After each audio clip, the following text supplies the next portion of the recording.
Hey, a pleasant good day, everybody. This is Sports Fanatic News. That's SteelFlyers, and we're at the latest edition of the JB and Steel Show. That is episode 15, where we're going to break down the hockey world and the basketball world and some top players as we break into the downstretch of the season here, heading into the postseason.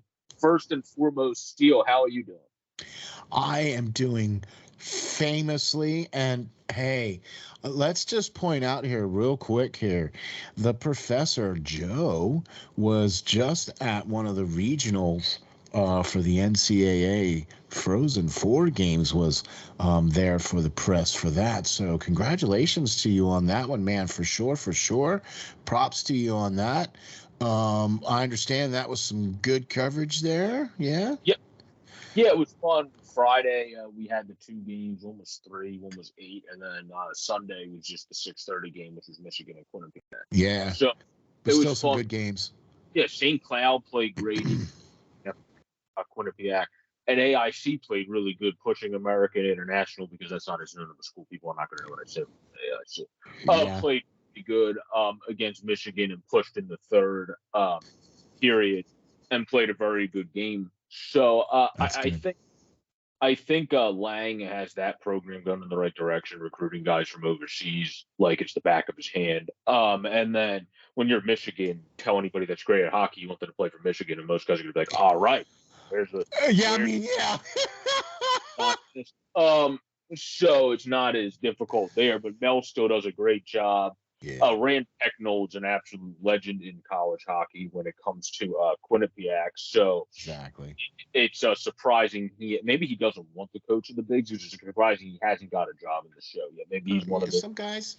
Hey, some guys. Yeah. But maybe that's just what he doesn't want to do. You know what I mean? But big props to Professor Joe for that, man. That's awesome sauce for that. And thank you very much for all you do here at SteelFlyers All Sports Network, part of the JB and Steel Show. And yeah, man, wow, Volume 15, how about that? We're going to get into the NHL. We're coming down the stretch here now. We just had the trade deadline, was last Monday. So we kind of have the, post trade deadline now, and there's only about 4 weeks left here in the NHL season, and approximately about the same amount of time left in the NBA season. So we wanted to kind of focus in on the NHL side here at first, right? And we want to just kind of cover the Eastern Conference for the NHL this week, and then next week we'll do the West, right? Okay. Yeah, right. Okay. So, and then we'll do the same thing with the NBA. We'll break down one conference today, and then the next conference on the next show. So, all right, Joe, here we go now.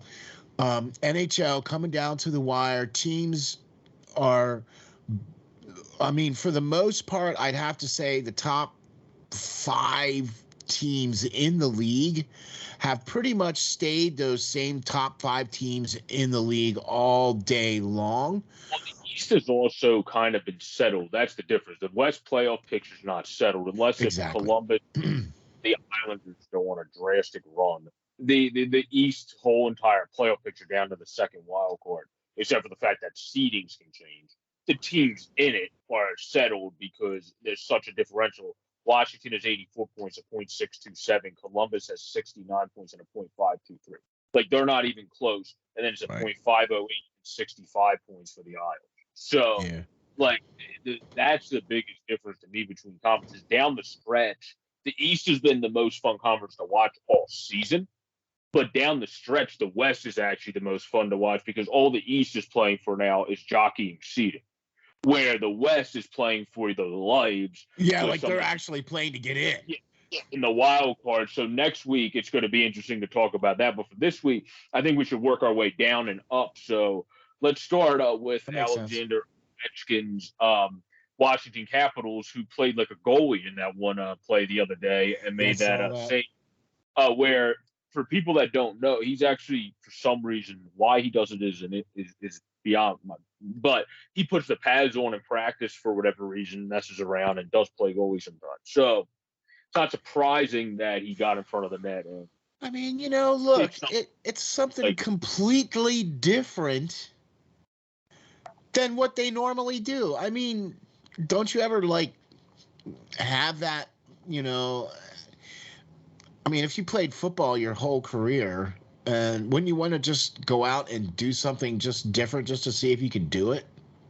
Yeah. I mean, he does it I'm not surprised he was able to make the block. I mean, Ovechkin, ever since obviously Trotz coached there, he much better defensively, and that's what his whole attitude changed when Barry Trotz took over as coach of the Capitals. Okay, and I think it was because Trotz didn't really go to him and go, all right, so what do you want to do tonight?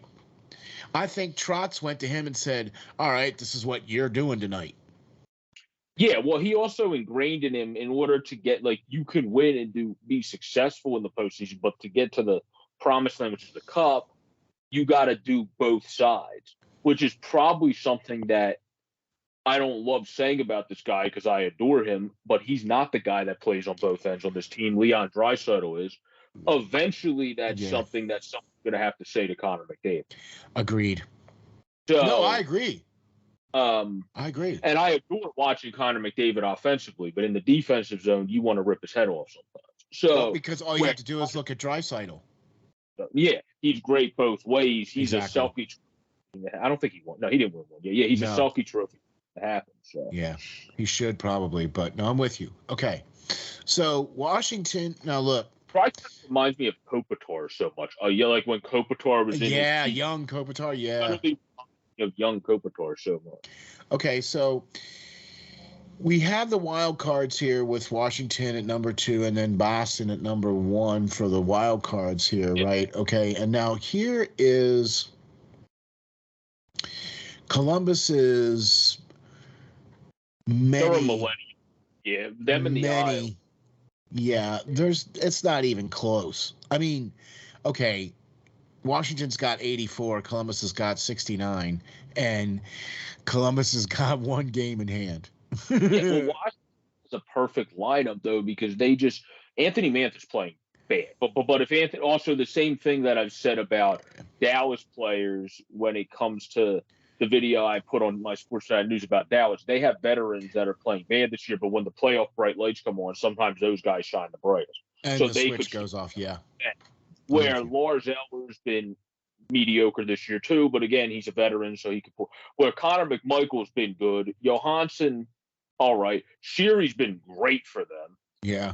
Gordon Hathaway is a perfect fourth liner, and that he's one of the better just purebred fourth liners in the league. And then you have O.C. Backstrom, and then again Mantha. If he can get going with those guys, the other two are great. And then Wilson, Evgeny, and then Ovechkin are the top, one of the top first, or not the top, one of the top first lines in the NHL. So when you have that, the only concern with me with the Caps for how far they can go is it's similar to the Blues' concern when we get to the West. They kind of just have one goalie that's been carrying the mantle. Okay, yep, that's it. And that's going to be what it's going to be interesting to see, where I thought they were always, even though they're even in games, they're not even in play. Yeah. Where I think they're only separated by one game, but Vanacek has played way superior to Ilya Samsonov this season. Yeah. Mm-hmm. And but also on defense, I do have to say Nick Jensen, since going to Washington, has become one of the more underrated right shot defensemen in hockey. He all of a sudden, he was a guy that late bloomed to play his best in the late 20s of his career, and then just became significantly better when he went to the Capitals. So he's a guy that has been great for them, and him and Dmitry Orlov is one of the better pairs. I'm with you on that, and I'm going to say this too, that all things considered, Washington not that horrible at defense. No, they're not. You have Firavari Carlson, that's a great pairing. Orlov Jensen's a great pairing, and then Kepney's only played 14 games, so you can't really judge him this year. Right. Or Matt Irwin is kind of more of a depth guy, but he's played solid when you had him in. Yeah. And then Trevor Van he's played the most, and he's banged up, so he'll come back. And then you probably put him again with Kepney, or not him with Kepney, him with Justin Schultz. I mean, Schultz, yeah. Okay, yeah, that's all right. I like that one better. Yeah, okay. So you have, I think that's how they're doing, because Schultz has played adequate this year. He's been great, but he's been fine. right? Now, 3 points ahead of Washington, okay, Big bad. is the big bad Boston Bruins. And now I'm going to tell you something here, guys. Bruins are 8-1-1 in their last 10 games, and Swayman is on a huge streak. And Allmark's fine too. They actually do have the okay, right. So Allmark has been playing much better this year. Okay, and I really, really like what Boston did at the trade deadline.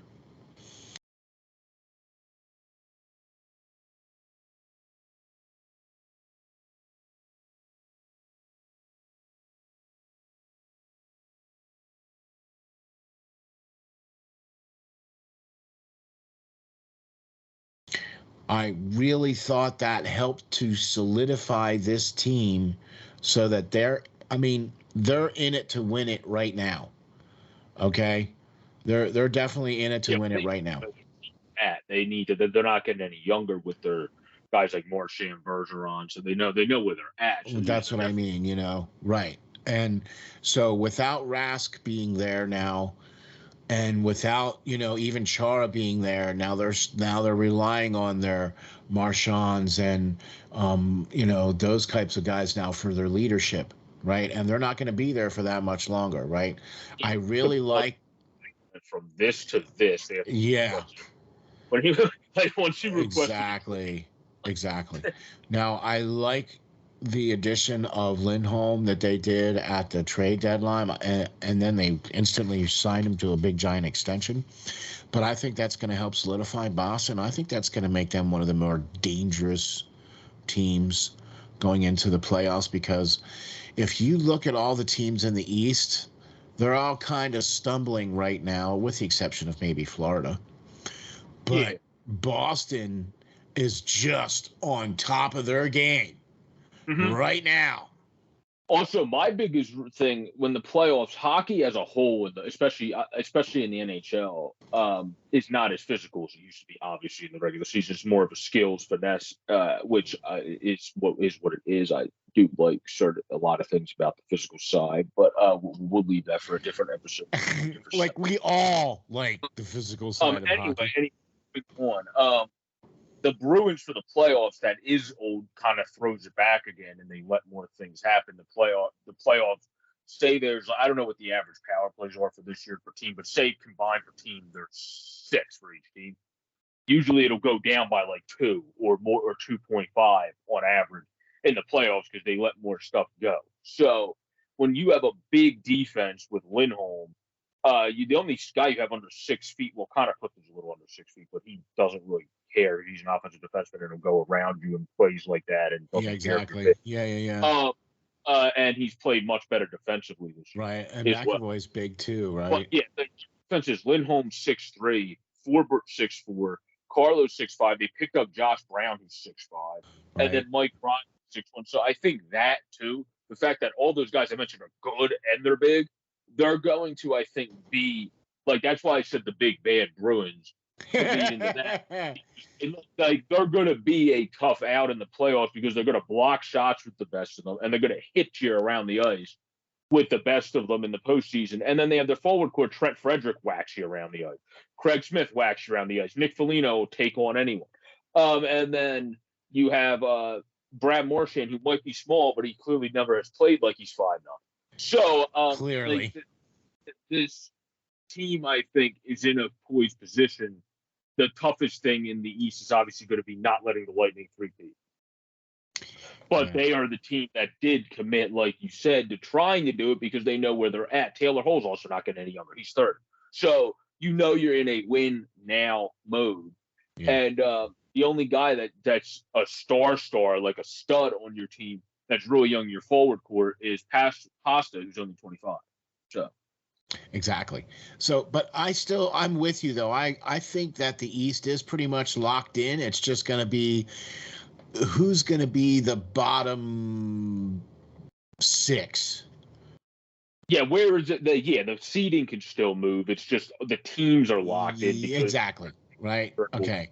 So let's move into the bottom of the Atlantic right now, and that's Toronto. And injuries, honestly, I think that cost them to be in that spot. They're not having Jack Campbell for part of that time. Yes, but Toronto, for when John and I do the Off the Wall Hockey Show in our top shelf power rankings, Toronto has been consistently in the top 5. If not in the top 5, at least the 5th ranked team. Yeah, we do top 5. No, I'm saying, are they in the top 5 now? They're actually now they're tied. Completely.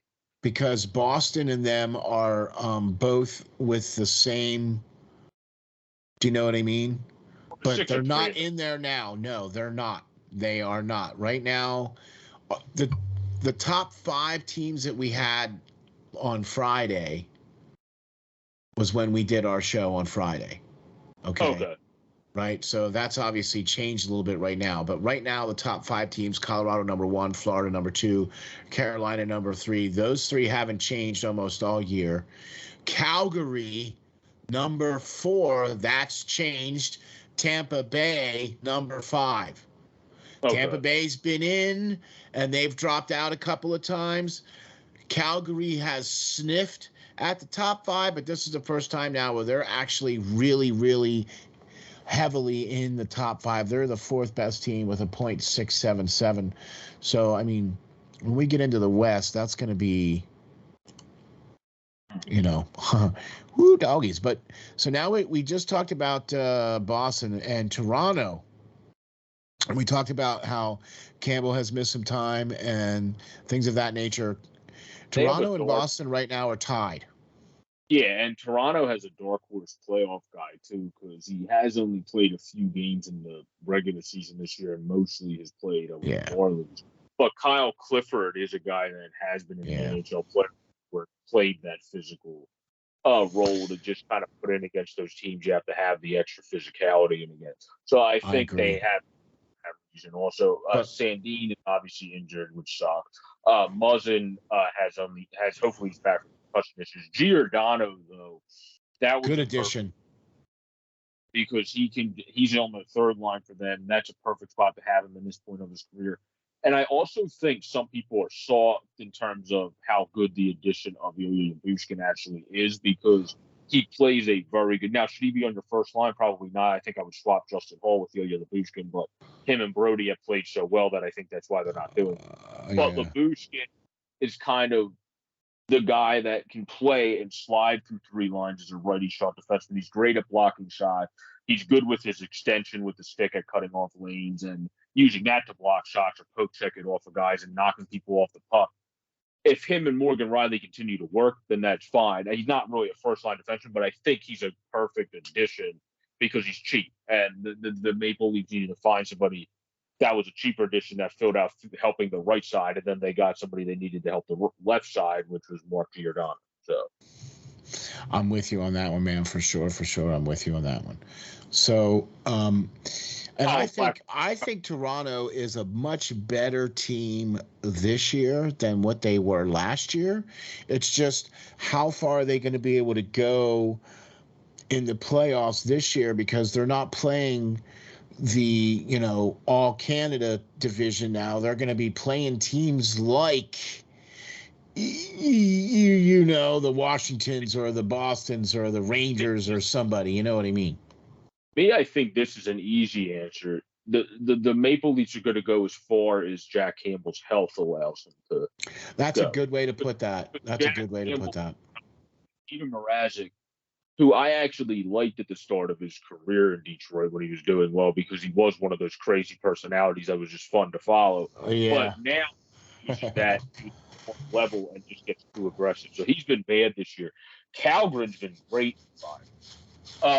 Eric Kalgren, who's great for the Marlies, the Swedish kid, he's been fantastic. But you don't want a rookie that's played probably it would probably be like 15 games maybe by that point. You don't want a guy to be like, okay, cool, kid, you played 15 games, so have fun with this run to the Stanley Cup. Because one, if he does get into the Stanley Cup, they better get rid of Peter Mrazek immediately and have him be Jack Campbell. Please. Okay. I think it depends how far Campbell can take him, because I also, at this point, I would let Calgren keep playing, see how well he does, because I don't care about experience when it comes to a guy that's over-aggressive, and that's his flaw, because that's a bad flaw for the postseason.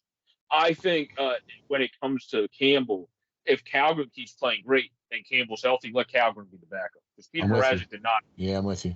No, I'm with you. No, I'm with you. What do they got to lose at this point? You know what I mean? So, and anything's going to be better than what happened to them last year. So, happened to Jack Campbell, and he's already shown he can step up in that capacity. Exactly. That's what he's been doing for 5 games. So I think he's and also they have size. That's the thing I like. Justin Hall has size. Muzzin has size. Pushkin has size. You have what's that guy's name? Pierre Engvall has size. Yeah. That's what I mean. I think they're a better team this year than what they were last year.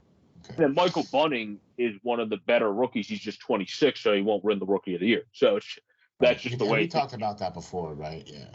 All right, so now I want to move into the defending champs, who are not that much more ahead of Tampa Bay. They're 41-16-6 with 65 games played. They are 1 point ahead of Boston and Toronto. Okay, with 88 points, they are at a .677 win percentage right now.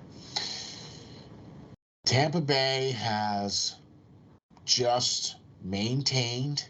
They've continued to win the games they're supposed to win, not lose the games they're not supposed to lose. And quite honestly, Vasilevsky, I would say you have to put in the conversation for Vezina again this year. Yeah, I don't think he'll win it, but he has to be. I agree. No, I agree. But, I mean, the guy has been probably the main reason, I think, why Tampa Bay is where they are. Yeah, well, they've had more defensive. Like, Bogosian's only played 33 games. McDonough's banged up now. Yeah, that's what I mean. They've had a lot of guys miss time. Yeah. Cernak's only played 38 games. He was a very good defenseman. Let's talk about size. The smallest defensemen on their team are 6'2". Yeah, right.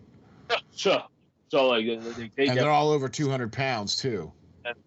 And then so I mean they definitely. Okay, well then let me ask you this, Joe. Let me ask you this. What do you think Tampa Bay's chances of repeating again for the third time? Yeah. I mean, I would say there's a pretty high chance. I think Tampa, because the thing with Tampa is they don't have. Toronto got better from last year, where Tampa did lose that fourth line and had other guys that had to step in. Yeah. But the way Tampa plays and the way they're all just immediately people get bought into John Cooper's system, I feel like that team, Ross Bolden's played great this year. Now they brought in Brandon Hagel. This is his breakout year. He brought him into a play. Paul has been a good pickup as well. Nicholas Paul plays a very strong game, strong on the skates, and it's hard to knock off the puck. So I think they made those appropriate additions, and then Corey, I think they kind of did that. I would say that.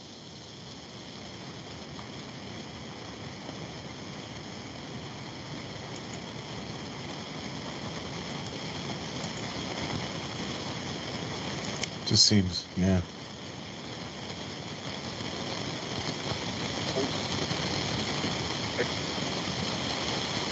I think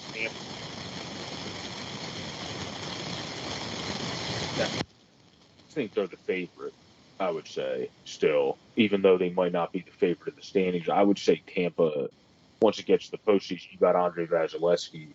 New York's not as experienced in that run, even though they got Shesterkin, they don't have the playoff experience. Yeah, that's true. I think that goes along. I'm with you on that for sure. I agree with everything you said, man, for sure. I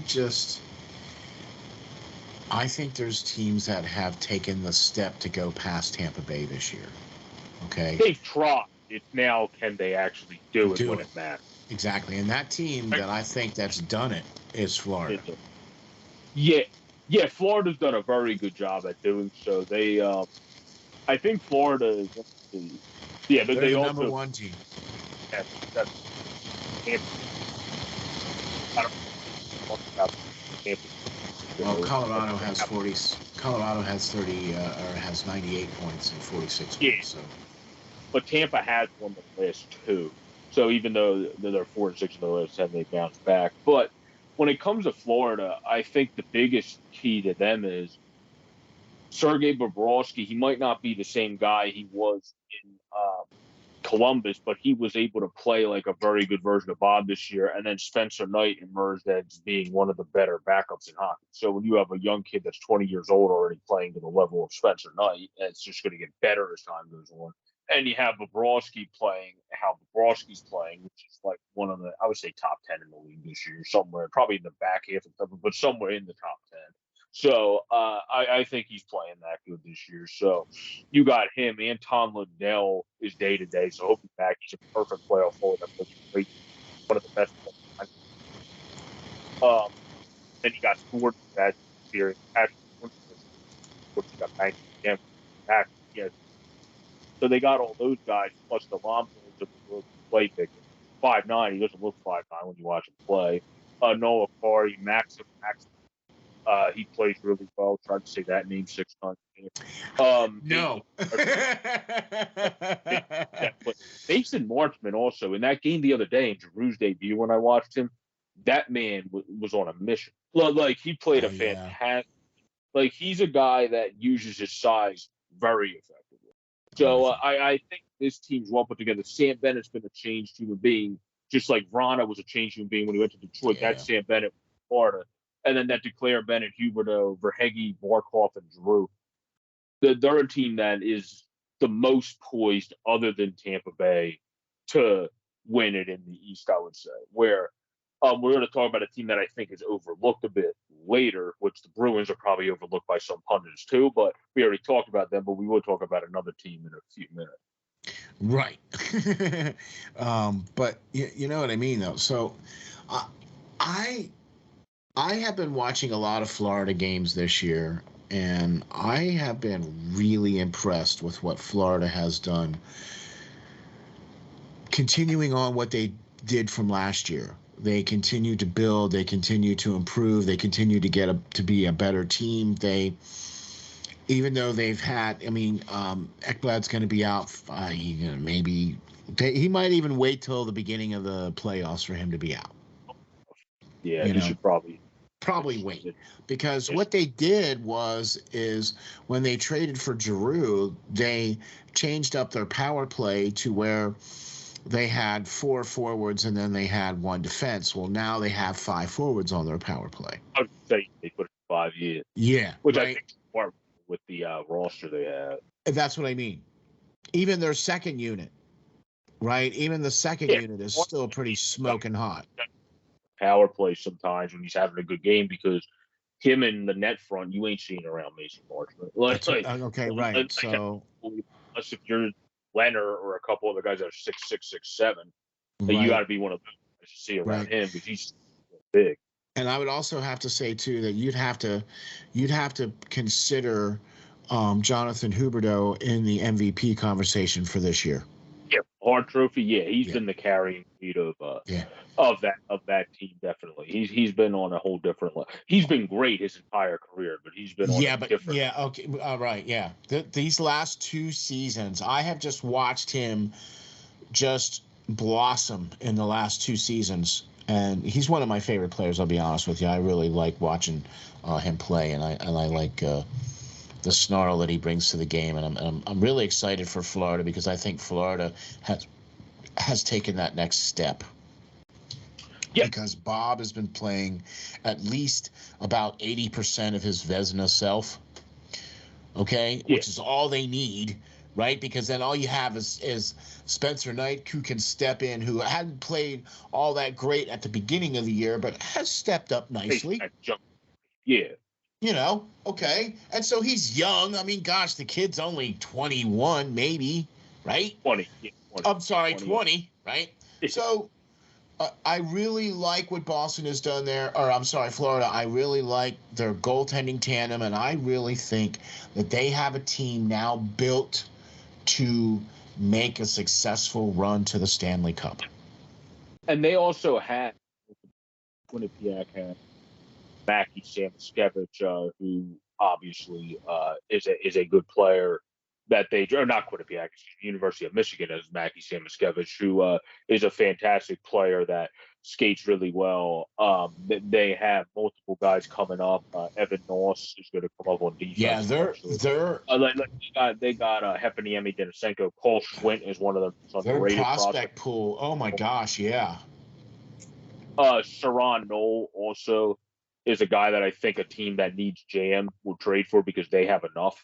They have enough guys that fill the role where Sharon Knoll plays a solid, smart, get to the spots game and is huge and can hit anyone off the puck. So I think some team that's contending that recognizes that will probably trade for him that doesn't have as much depth in that type of role because Florida does have depth in that exactly type of role. For sure, all day long.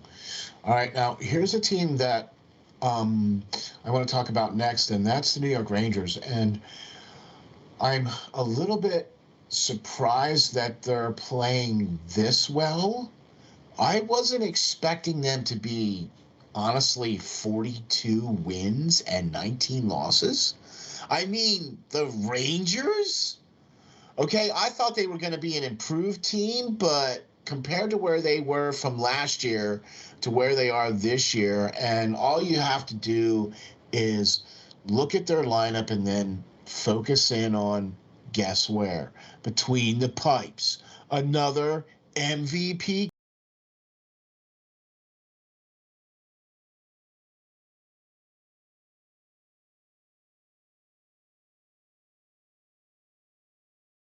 candidate, if you ask me.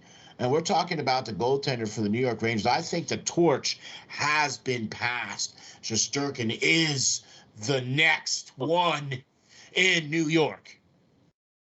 Yeah, and they also have a very good. Yeah, they do. You saw a prospect goalie in Dylan Garland, who's ways away. He's only 19. And then Adam Huska will probably eventually be the backup because he had one game against a great team and didn't fare well. That's fine. Exactly. But I think Shesterkin is absolutely fantastic. Braden Schneider's been great since coming up. Obviously, Keandre Miller's been fantastic with Trouba. Lindgren's Fox is one of the best pairings in the entire league. So you don't have to think about that. And their line share works out well. Like, this is why everyone compliments Chris Knoblauch, too, because Johnny Brodzinski and Dryden Hunt have filled roles perfectly for the Rangers. I don't think anybody coming into the season thought Dryden Hunt was playing 61 games and thought Johnny Brodzinski in 16 See, now, was going to be fantastic. Okay, so now you understand now why Lance and I zeroed in on that coach. Well, Johnny Brodzinski's been a fantastic AHL player his entire career that also didn't really get as much opportunity with Kings. Yeah, Kings, I think. If I remember correct. Yeah, the Kings. Yeah. And and then now here he's gotten put in spots to succeed, and he's filled the role nicely. He's not the biggest. Well, he's actually a pretty big kid. I take that back, but he plays like, in terms of like his height, he's not the biggest kid. Weight, he does have a decent bit of pounds. He's 215. He plays though because of that weight more at when you watch him play like a 6'5" height because he will throw guys. So that's why I think that's the only 6 foot. The Rangers, I think he's like exactly 6 or 6'1". Yeah, right. Okay. Lafreniere's really taken off in the back half of the season. I agree. Oh my gosh, yeah. Ryan Strome's fantastic. He's been good. He's going to be somebody's prize next year if the Rangers very stupidly don't decide to re-sign him. Andrew Kopp is good on the wing. Panarin's very good. Vetrano was a perfect pickup for a postseason run. It's a player that's very smart on the ice, that knows how to get to all the right spots. Benajad and Kreider, heart and soul guy. And then their defense is perfect for the playoffs too. Keandre Miller, terrific defenseman, also one of the smartest players that came out of that 2018 draft. Yeah. And he's able to just know when to, because he's good at both things. So with him, it's so great to see at only 22, he knows when to jump up and when to stay back, because that's something sometimes doesn't get ingrained until 25, 26 with some guys, that he's doing it at such a young age, which is a nice thing to see. So I think the Rangers, they're a fun team to watch, and a guy that they haven't even had all season that's week to week that's going to help them with their skill in the playoffs is also Capo Caco. So yeah, Capo Caco is still a good player. And Kevin Rooney, who's week to week, is a guy that has brought that jam and physicality to their lineup this year as well. That has, again, been a guy that Hartford developed, and he came up and has been fantastic for them. That hasn't really got given the opportunity he's been given with the Rangers. So I think they're a team that really is doing everything the right way, having all their top guys hit now with Gallant and start playing great, but also having the lower end of the roster guy really fill in and play roles perfectly. I'm with you on that, man, 100%. And quite frankly, I was not expecting the Rangers to be this good.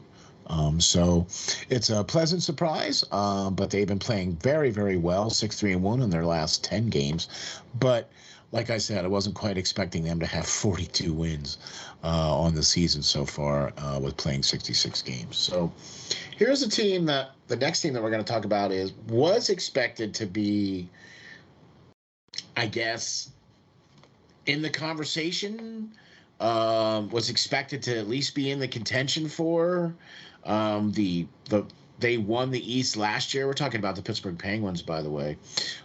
But they started off a little shaky because Malkin was missing and Crosby was missing, and Gensel had missed some time too, and they had some guys missing some time, and then boy, Jari had an all-star season so far, you know what I mean? And they got Malkin and Crosby back. Crosby had multiple games where he had point streaks and stuff like that. So, I mean, Pittsburgh just goes, okay. And then who did they add at the trade deadline but Reichel? And that was a great move to bring in for them. Holy smokes. Yeah, that move, he's going to be able to really help them with that second line goal scoring. Yeah. Happening to just fit into the third line now, who's been inconsistent this year. Yep. And everybody kind of just fits into place a little bit more. Brian Rust has been fantastic. He gets to play now with Raquel, which is going to make him even better and Raquel even better. And then I agree, yeah. Evgeny Malkin makes people better. And then you have how could that not be the case, And you have Crosby, Gensel, and Rodriguez. And Evan Rodriguez started off hot, went cold, but lately has been picking up his play again as well. So that's good to see if you're a Penguins fan. Dayton Heinen has filled his role perfectly. Former Flyer and King Jeff Carter and Blue Jacket Jeff Carter has filled his role nicely. Kapanen as well. And then that fourth line plays just a very good, just protect your defensive zone in the defensive zone and just play a simple dump and chase, but get to the puck, create some chances for Teddy Blueger team. So Horna, who's a big boy that's great in front of the net, and then Brian Boyle, the same can be said for him. And then Letang, Dumoulin, great pairing. Marino and Matheson, them getting Michael Matheson has turned his career around. Yeah, I agree. Yeah. Last couple of years. Pedersen and Ruhwedel's ignited his career this year to now be signed through 2024 with Pittsburgh and he is an emerger at the age of 31. 31. So good for him. And then Pedersen's been pretty good this year as well. So I think, when you said it, the biggest key, and Casey DeSmith's been solid as a backup this year, but their biggest key is how great Tristan Jarry has been. And he's a guy that's likely in that Vezina somewhere in the top 5 potential conversation. Yeah, because he had a nice streak there where he had multiple games where he hadn't lost a game there, you know what I mean? So yeah, I can't remember exactly what it was. Like 12 games or something like that. But I think I was one of the few of us that actually said I think Pittsburgh's going to be fine coming into the season because they're Pittsburgh. Until I see them not have Malkin, Crosby, and you are, and you have been the only one, because we've all said that. We've all been like, yeah, Pittsburgh, yeah. And then there's Pro Joe sitting back going, yeah, you guys should not discount Pittsburgh because they're going to be there. And guess what? Here they are. because Pittsburgh, like they always seem to find guys that just fit perfect into their system when guys are injured. Like Heinen stepped up when guys are injured. Zahorna, even in terms of filling the physicality role, not points wise, but doing the physicality, playing the solid defense, hitting guys off the puck style, has done good. Raquel is going to come in and play great. Brian Rust has been absolutely fantastic. So I think like everybody is coming to a role. Evan Rodriguez also has been absolutely fantastic as well, the undrafted kid. Where he I believe, if I remember correctly, I think he started in Buffalo. Yeah, he started at Buffalo, so obviously that could be why it took him a while to bloom. But this year he's been able to really get going and play well. So I think Pittsburgh is a dark horse team. I'm not going to say they're top, but the top contenders are, you listed them on that top 5 list. And in the East, it would be the 2 Florida teams, and then you have the team that we're going to get to in 5 seconds. No, I'm with you, and I sure I have not. I wasn't going to sleep on Pittsburgh, but I just wasn't really. You know what I mean? Like Pittsburgh's 4th in the East, I would say, because I would put them before Toronto. They have more experience. Yeah, and then so same with New York. They have more experience in the Rangers as well. I'm with you on that. All right, so now top team. And you know them, you love them. We got to talk about them. That's right, the Carolina Hurricanes. And I'm here to tell you,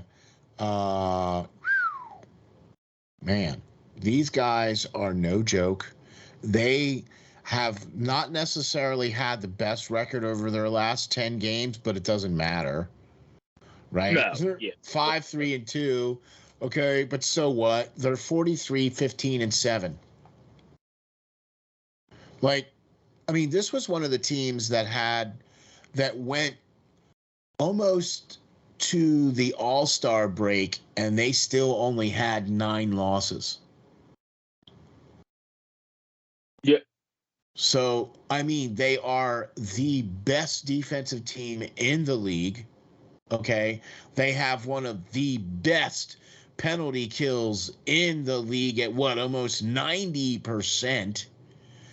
They completely gutted their goaltending room from last year, and it didn't matter. It just didn't matter because I think they're a better team this year.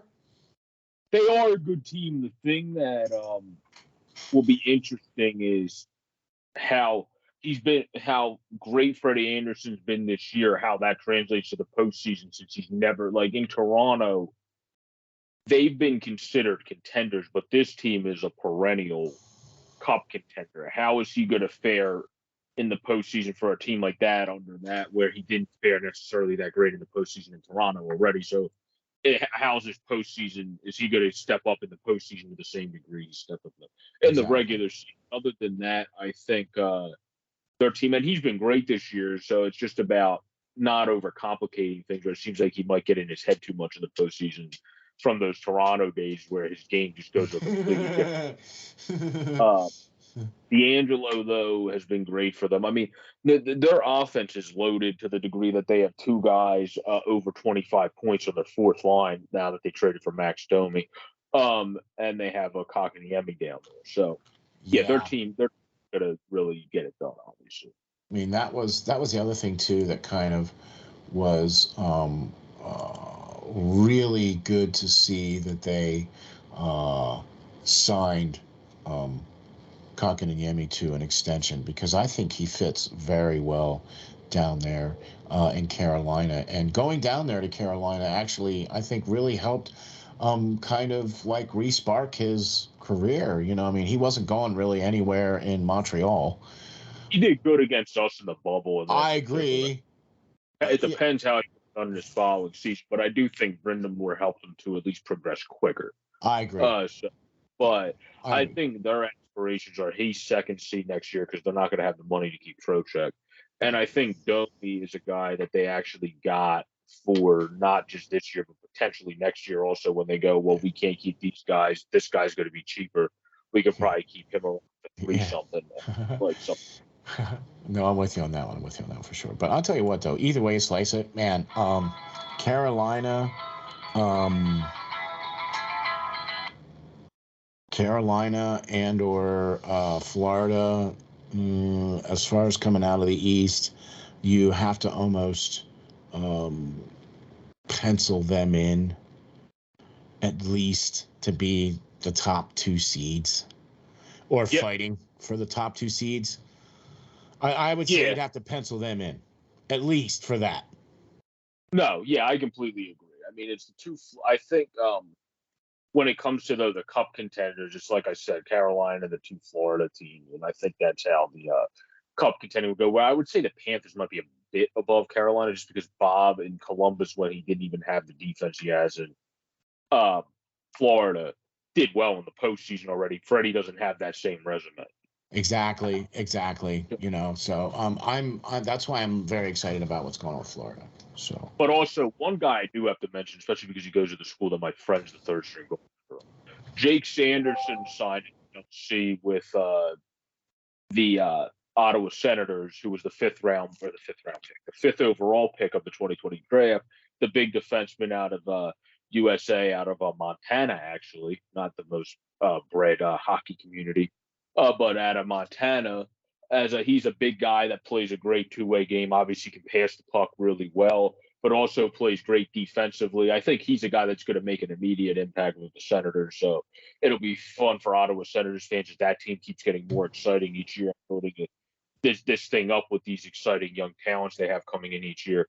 To have somebody to the degree of him, University of North Dakota, be able to come in and play a very good game and a very good two-way game for them. And he obviously played for the U.S. Development and all that. As that program continues to grow and get better each year, Seamus Casey is a guy that's going to be interesting to watch as time goes on for that development program that I know Lance likes as well. So it'll be interesting to see what happens there. But I think Jake Sanderson is a perfect signing, and they're going to be excited to have him down there as well. So that'll be interesting. And then also Washington just signed, speaking of big guys, they got bigger. I didn't realize this until right now. They just signed Clay Stevenson, who's a undrafted kid out of Dartmouth, who is a big goaltender that plays really well, and really stepped up for Dartmouth in his final season. He's 6'4" and covers the net pretty well. And had a 270 with a 9.22. But even in the BCHL, his stats are ridiculous for the Express before COVID hit. Because I remember from all the prospect stuff I read, he was in 1920. So I read, and he had a 177 that year with like a 9.36. Like his numbers, video game numbers in the BCHL in this last year with the Express. The BCHL might not be the strongest, I understand that, but still, when you put up those numbers, that still should take some merit at that point. And then you go to Dartmouth for 1 year to prove yourself at the collegiate level, and you ball out like Stevenson did there. To me, that makes sense for Washington because Samsonov looks a little shaky right now. Getting an undrafted goaltender that looks like he's not too far off because he's already 23 years of age, that makes sense. No, I'm with you on that for sure, man. I'm with you on that for sure.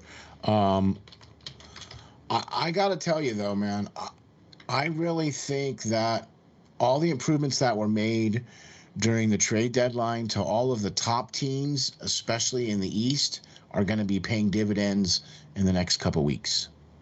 Okay. Mm-hmm. And when we start talking about the teams in the West, we can talk about some of the moves that they made too as well. But all of the top teams, I believe, all got better through the trade deadline for the most part. Teams that, although didn't necessarily need things, went out and got things that were nice to haves. And some teams that did need some things got the things that they needed, so now they can be able to, get over the hump. You know what I mean? Yeah. And there's been, as you're going to continue to see once teams continue to get knocked, but there's been multiple guys that are potential quick impact guys that are going to be up with their teams, like obviously Jake Sanderson, biggest name, but that'll be up with their teams potentially right away. and making some inroads and being able to get a chance here. Where also another big name that went from Minnesota at the deadline to Arizona, where they continue to try to bring in some young talent there, which is McBain from the Wild organization going down to Arizona. Mm-hmm. Make him a good 200-foot game as a big effective center that can go through you, or be a guy that also just is smart with making know when to shoot and pass, and he's never overly aggressive. He doesn't play conservative though, but he never jumps the gun on anything. Right. All right. Well, there you go, man. There was our breakdown of the East for the NHL, and there's going to be. I'm with you, Joe. I think the East is pretty much locked down. It's just going to be a jockeying for positions. I still think you pencil in Florida and Carolina as the number 1 and 2, and then the rest is just going to be fighting for positions, is how I think that's going to go. What do you think? Yeah, I think it's just jockeying for positions at this point for the East. The playoff structure is already decided, and what you just said is exactly correct. It's just jockeying for the positions. Like you said, Carolina and Florida teams, those would be the cup of tea team, kind of, so to speak. Yeah, I'm with you on that one for sure. All right, so now we're gonna break down the NBA for the East. Yeah, we can do the East. If we want to do the East, we can do the East. Okay. First. We can do the East first, and we'll do a quick breakdown here of this. It's they play the same number of games as the NHL. As the NHL does, right? Okay. So, but the playoffs or the play-in is going to happen for the NBA, I believe, much sooner, as their season is going to be here at the end sooner than what the hockey is, right? Because they're at 75 games. Well, the playoffs start. April 12th is when the play-in starts. All right. So April 12th is when the baseball started. Yeah, right. All right. So in the East, because of how things are going to go with this whole play-in thing, we've got 10 teams. Okay. And how about if we just start with the number 10 team, because 10 plays 9 and 7 plays 8 for the 8th and the 7th and the 8th seeds, yes? Mm-hmm. Okay. So how about if we'll start with the number 10 team and give me one player from each team who you think is going to make the difference. Okay? Okay, so we'll start off with the Atlanta Hawks. Currently right now are 10th in the conference, and they will be considered as part of the play-in, and they will play the number 9 seed right now, which is the Brooklyn Nets. Yes? Yep. Okay, so the Hawks, what do you think? At number 10, do they have a shot? I mean, they're at least playing 500 ball. I mean, I don't think they have a good shot to go much anywhere in the playoffs, but in terms of the key player, that would be Trae Young. I mean, there's no debate there. It's obviously Trae. Okay. Okay, and they're going to be playing the Brooklyn Nets for the 8th seed, yes? Yeah, and I do think well, technically they play into the game that then plays whoever loses Cleveland and Charlotte. So then if they were to win against Cleveland and Charlotte, they would actually be the 7th seed. So it's just they would have to win 2 games against better opponents. So it's okay. So the 9 and 10 team plays, and then the 7 and 8 team plays, and then the winner of that plays. All right, I got you. All right, okay. So okay, which that whole thing in and of itself is what? What are you guys doing? Why can't you just have regular teams and just play the playoffs and just be? 7th seed, I think, is automatically whoever wins the 7 and 8 seed. They automatically whoever wins the other game goes. So it's like it's a weird. I don't like the arrangement. We talked about that in a different show, but I mean, it is what it is now. That's where they have it. When it comes to Brooklyn, we talked about. I mean, we don't have to go deep into them because we talked about them a good bit in that other show. It all depends on that regulation thing. If Kyrie Irving can play and they have KD and Kyrie Irving in the whole. Okay, so I did see that they are lifting those regulations so that he will be allowed to play. Okay, then Brooklyn's beating Atlanta in my mind. Okay, there you go. So, because Kyrie will be able to play, and then that pretty much means that's going to be that, right? That's okay. All right. So now we're looking at the Charlotte Hornets at the 8th seed, and then the Cleveland Cavaliers at the 7th seed, right? And talk to me about Charlotte.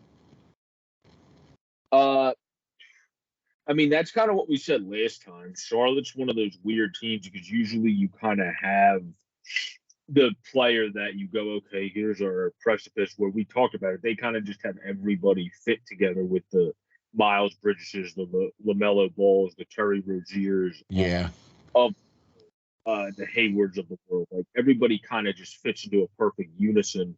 Kelly Oubre even has played a solid role for them.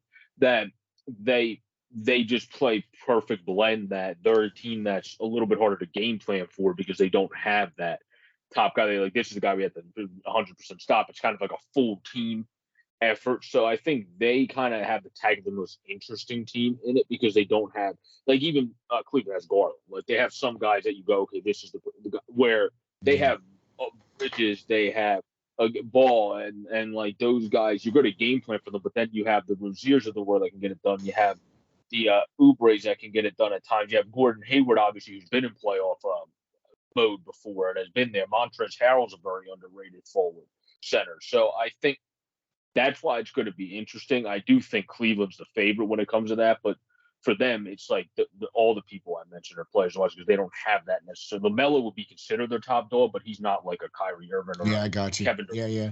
It's like they have like a conglomeration of, and I'm not saying this to be derogatory, but they have a team full of B-list stars that are playing so well that look how good they're doing. Where they don't have one guy or two guys. It's just this is his first year that he just like other guys have had to do, like Devin Booker with the Suns, to go from being a plus guy to an A guy is just continue to develop. He's probably going to be there, but he's not the full. You can just 100. You don't want to put it in 100% on a 20-year-old. Right. So of that whole group there, Atlanta, Brooklyn, Charlotte, and Cleveland, obviously Cleveland has the better record, 41-33, but who do you think of that group is going to come out of that? I think if Brooklyn can have everyone play, they still have the best chance because they have the experience. They have got the most experience. Okay. When it comes with Cleveland, though, for a guy to watch, it would be I would say Garland and Colin Sexton, both guards. Both of those guys will be guys you have to keep an eye out for. And then Evan Mobley has very much emerged as a 20-year-old center. So. Okay. So you're looking at potentially Brooklyn with everybody being able to play, Charlotte kind of being the sneaky one, but Cleveland kind of the favorite out of that so far. Okay. All right. Gotcha. Yeah. All right, so now the number 6 seed right now currently is the Toronto Raptors at 42-32. And give me one name from Toronto, and what do you think their chances are? Because they're going up against the East. I think they're very tight.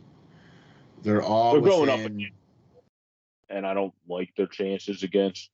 Okay. Milwaukee, I don't think they're going to have somebody that's going to be very good at stopping Giannis. Because when you look at their roster, the tallest guy's 6'9". Yeah. Right. So, like, good luck with that. So like that's why I don't think they're going to have much of a chance. I don't see them. They have guys that can play good defense, but if he can just get the hook shot over them. Yeah, I'm with you. With the Pascal Siakam at 6'8", Boucher at a 6'9", then they're not going to do it. I'm with you. All right, so that means number 5 right now, Chicago Bulls at 43-31, and they're an interesting because they were much higher, only like a month ago. I was just going to say, they were playing much better earlier. Yeah, so they're an interesting team because they have the defensive guys like Caruso that always give it 100, like Derek Jones guys, Lonzo Ball, the Melo's brother who we talked about earlier, Kobe White, who's a very good young player. So they kind of have a bunch of grouping guys. Zach LaVine, I guess, would be the guy you might call the alpha dog when needed in the end. But they have a good put together team, but I think they're a team that has been inconsistent at the wrong time. So they're going to be interesting to watch as they head into the playoffs, where they beat Cleveland by 4 on the 26th, and then they're playing the Knicks. I think that's today. Isn't today the 28th? Today is the 28th, yes. They're playing the Knicks today at 7:30. And tomorrow they're playing Washington at 7. So those are 2 wins that they should get. And then they play the Clippers, who aren't great this year but still have some good talent, and then Miami, who's a tough game. So if they can win 2 out of the next 3, then they'll be in a pretty good spot there. Yeah, that sounds right. I mean, All right, so that leaves us with the number 14, and that's the beloved Philadelphia 76ers. And at 46-28, they are only, they're the 4th seed, but they're tied with Milwaukee, and they're only half a game back from Miami and from the Celtics. So talk to me about the Sixers.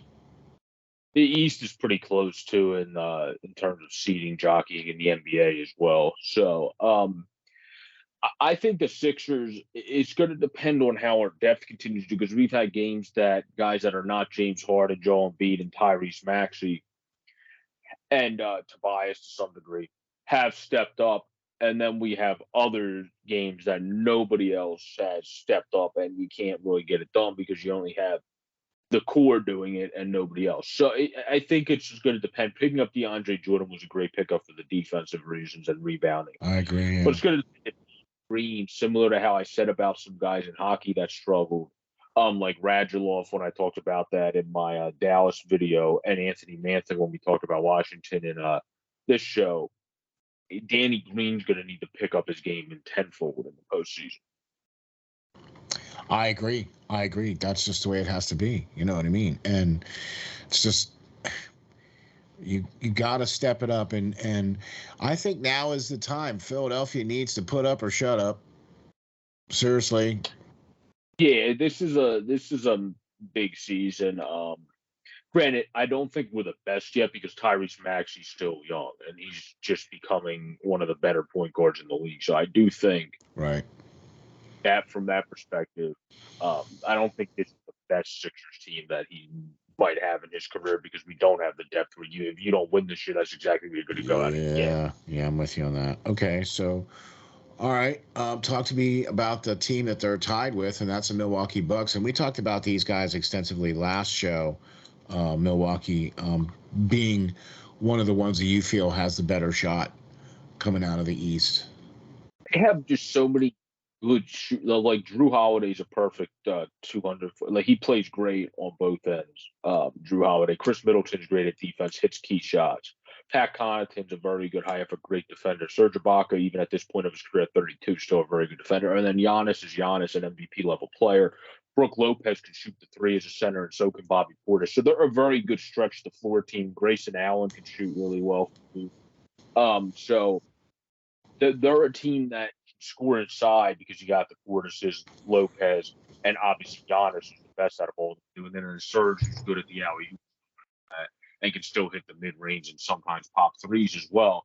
So they got a great stretch the floor team. I think they're going to be a difficult team to play because they play great defense and they are a team that can make any decision kind of go down the floor. It's like, are we going to drive and get it down and score that way, or are we going to try to go for the extra point because we have all these shooters and get the 3 and draw the guys down low and then kick it out to one of these guys?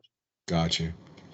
I'm with you on that too. So, all right, now I think we might as well just talk about Miami and Boston at the same because they're both tied 47-28. Okay, so give me one player from Miami who they look like they're going to lock up the Southeast, and then Boston, the Celtics. So what do you think about these two here? Well, Boston Tatum is a very key piece because he's one of the best players in the league and one of the most efficient players in the league. So if he can play and be the carrying weight, I think they'd be good for them. I do think Miami, though, in terms of just how they can D up with having the Kyle Lowrys on the team, grabbing a PJ Tucker that can step up on defense. Oladipo, I think, is one of those veteran guys that might, even though not that he's been banned, but will play even better in the postseason. If Vincent can keep providing a little bit of a scoring touch off the bench, if Tyler Hero can actually be good in the postseason, I think the Heat are a much other better team. So I would put the Heat above Celtics in terms of competition. Yeah. To win higher. I mean, Boston's been playing very well lately. 9-1 in their last 10. Miami not so well. 4-6 in their last 10. Yeah. But I've had a lot of injuries lately too. Yeah. Okay. So out of the East, who do you like out of the East? Give me your top two teams out of the East. I do like the way the Heat play, so I think the Heat have to be. It's not even the 1 seeds; it would be the 2 and 3. I think it's the Heat and the Bucks, and then the Sixers depend on their depth because Celtics and Sixers, I think, are kind of even because it depends on their whole roster performs. They really are kind of even because if you look at the teams, one's 46 and 28, the other's 47 and 28. Okay. So, like, I think it depends how their full roster plays for those two teams. Where the Heat and Bucks, I like their full rosters better. So. Gotcha. Okay. Well, there you have it, man. Wow. We did the Eastern side for the NBA playoffs. We did the Eastern side for the NHL playoffs. We covered all of the teams that are in the top seedings, and we talked about some of the players in each of those particular divisions. And I'll tell you what, I can't wait till next week's show so we can talk about the West. We'll talk about the West, key players in the West, and we'll talk about the key players in the hockey and basketball again, and then next week it'll be April, whatever the heck the date will be for next Monday. Something like that, yeah. We'll do some baseball stuff as well because it'll be opening day's coming up. Yep. Start to lead into when opening day will be coming up. And yeah, all man. That. For sure. That's going to be exciting, too. Opening day. I'm glad to see that baseball's back. So why don't you tell the folks where we can find you, where we can reach you, where we can get all your stuff, and where we can get all your articles, man? Yeah, you can find me on Flyers Nitty Gritty, also on SteelFlyers, and at Sports Fanatic News on YouTube, where the easiest way to reach me is JJBork6 on Twitter with if you just search my name, you'll find me on Instagram and Facebook, but it might take me a little bit of a quicker minute to reply to you. So. Awesome sauce, man. We thank you for all the work that you do here at SteelFlyers All Sports Network with the Sports Fanatic News and the JB and Steel Show. And then the fact that you're also the beat writer for the Reading Royals. So, I mean, come on now. I'm just calling it like I see it, right? You know what I mean? So you can catch all of our great stuff from all of the SteelFlyers All Sports Network. I'll be doing the Roadhouse show with Eric Jessberger, our announcer tomorrow, which I have Kirk McDonald on it. If you listen to our picture, it'll be 6 to 7 p.m. tomorrow night. Yeah. There you go. So like I said, man, he's the guy to cover the Royals. So for sure, get that checked out, guys. If you're not following the great Pro Joe, you're missing out for sure. You can get all of our great stuff from the SteelFlyers All Sports Network at SteelFlyers.com. You can check us out on YouTube. You can check us out on all your platforms out there. We're out there. Find us and like us and subscribe. Thank you very much for watching the JB and Steel Show. We are on Volume 15. So there you go, man. Thanks for watching. We'll catch you all on the next time on the JB and Steel Show.